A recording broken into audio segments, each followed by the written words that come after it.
It's like we just saw you. Yeah. Talk about it, man. I mean, give me the logistics of this quick turnaround. I mean, you said, I'll do it, and they called your bluff on it, and they said, all right, let's go. So what's been the logistics like for you? I mean, it's great. Like, I didn't even land, and the second we landed, the messages came through. And it was just an opportunity, and I had to jump on it. Like, who would pass up an opportunity to fight on Fight Island? Like, it was crazy. It's wild, man. I mean, you said you do it, and it's like a quick turnaround. You got to fly halfway around the world to do it. I mean, I know you said, hey, it's an opportunity, I got to jump on it. But then once it started becoming a reality, did you start going, what have I done here? Have I bitten off more than I can chew here? No, I mean, I trained to fight, and if you think about it, 2 fights didn't happen for me during quarantine because of quarantine. So it's like I got 2 fights built up in me. Contender Series didn't last long enough to really like get loose.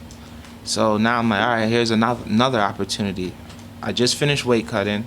I'm close in weight. I'm feeling nice. I'm healthy. Why not? Yeah, I was going to ask you about the weight cut because I mean it takes you a little bit to get there, right? I mean, is the weight cut the consecutive ones really quickly? Is it more difficult? No, the consecutive ones are the easiest. Like, it's like not a flush, like, or a cleanse, but all the junk is out of my body. Like, I'm fresh. So I started eating clean, and then my weight started dropping. I'm already 12 pounds lighter than I was for Contender Series, and I'm hydrated and eating. Wow. Talk about the matchup itself. I mean, had you been keeping an eye on Contender Series? Obviously, another guy that comes off the show. I mean, did you watch him? Did you know who he was right away when they gave you the name, or did it take you a little while?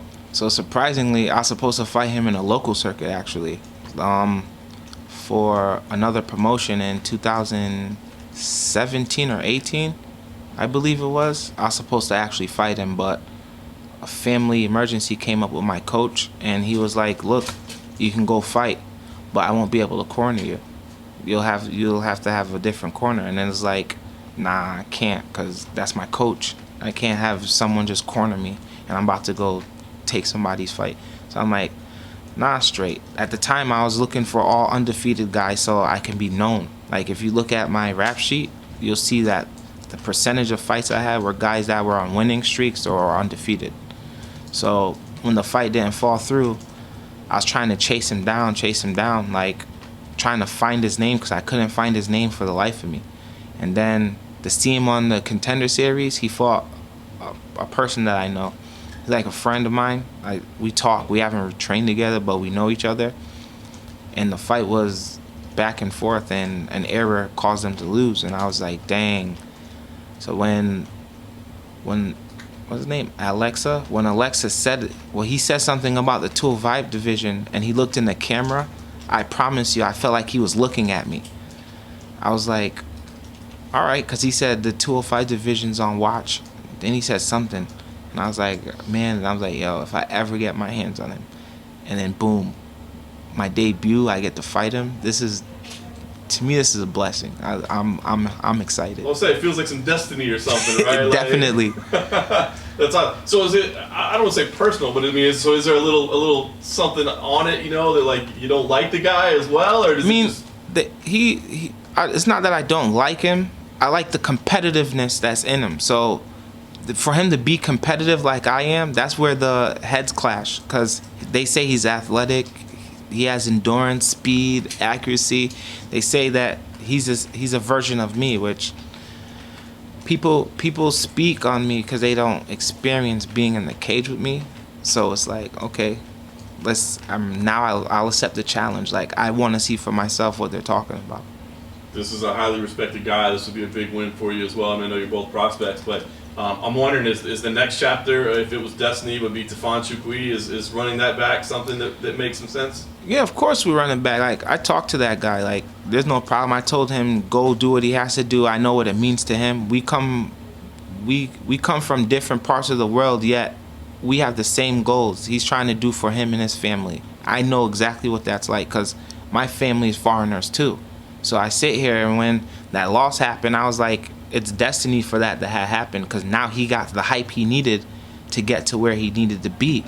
So I'm like, if he like destroyed me or submitted me or knocked me out, it would have been different. But if you see the fight, like they say, it's a controversial stoppage. I jumped right up. I didn't know like the situation. I don't take nothing from him. But if that fight comes again, for this time, it's gonna be at 205, not a catch weight. It's gonna be a different story.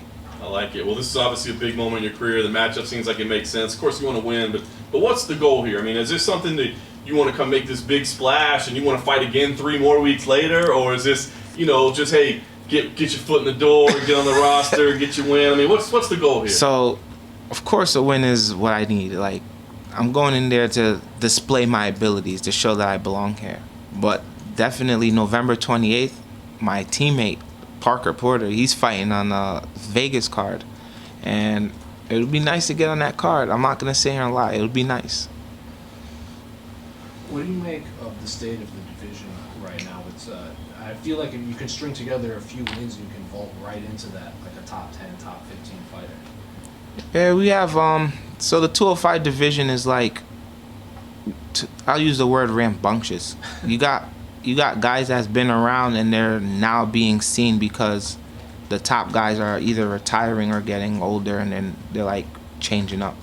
So you got guys that were 205ers now fighting 185, guys that are 205ers now fighting heavyweight, and then guys you just don't see anymore. So when I look at the lineup, I'm like, there's not really that many guys in the 205 division. Like, I keep seeing the same names, Johnny Walker, Span. I keep seeing Dominic Reyes. I'm like, I see these names repeatedly, like they're fighting consecutively. So I'm like, these names keep recycling, and I'm sitting here like, oh, that's cool. Then I'm seeing older heads, like the OGs of the fight world coming in. Maybe they don't want to cut weight. They're fighting at 205, and I'm like, it's not even a 205er. Like, so when I look at the 205 division, I sit here and I'm like, 32. I feel way more in my prime than I've ever felt. Like, this version of me is just the highest that it can get. I believe I can expel more. I just have to unlock that mindset, like, to figure it out. Once I figure things out, I feel sorry for a lot of people. But the 205 division is looking challenging, but at the same time, I live for a challenge. I like being the underdog. I love a difficult fight. Who do you like in the title fight between Reyes and Jan on Saturday? I couldn't really say. I didn't know anything of Reyes till he fought John Jones, and I just now hearing of the other guy. Like, I didn't really keep up with the division because I was in the local circuit trying to find targets that were undefeated. Sure. Did you watch Dominic Reyes' fight against John Jones? Yeah, his hands, he has some nasty hands and reach. Do you think he beat John Jones? So it's not a fact of if he beat John Jones. I just feel like when there's three 5-minute rounds. That's the average rounds. Championship rounds are 2 rounds more. I felt like the output slowed down as the championship rounds came in. So you have in the judges' eyes, they're like, okay, you can't just go in there, win a couple close rounds or win some rounds and slow down, because they're gonna see you slowing down and they're gonna be like, that's not championship material. So it can go either way to me, but in my eyes, like, slowing down like that, because even I know you gotta finish. Slowing down like that doesn't really score in the judge's eyes. So